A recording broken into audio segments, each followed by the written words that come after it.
Bonjour, et dans cette vidéo, on va parler de les registres en parallèle et série. On va commencer par définir qu'est-ce qu'est un registre.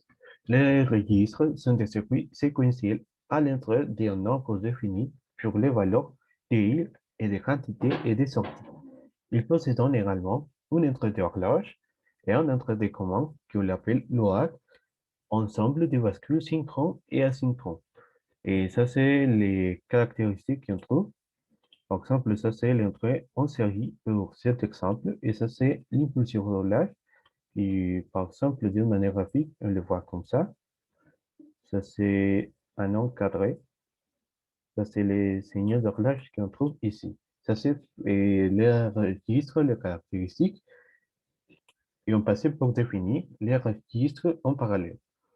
Et les registres en parallèle sont des circuits séquentiels à une entrée des données et une sortie.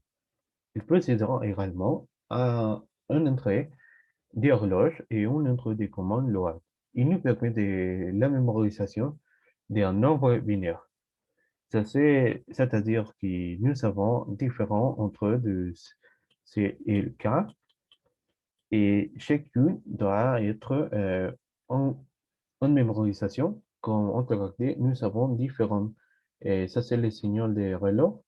Et nous avons dans chacune sortie différentes pulsations, pour dire d'une manière très simple, dans les registres en parallèle. Bien, on passe à les registres en série. Les registres en série, c'est des circuits séquentiels d'entrée des données et une sortie.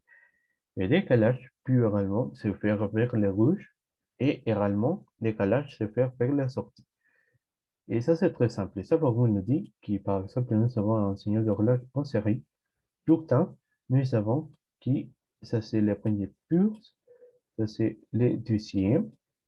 Si on regarde, ça, c'est suit un de l'autre. Et ça, c'est successivement quand un termine, autre commencer.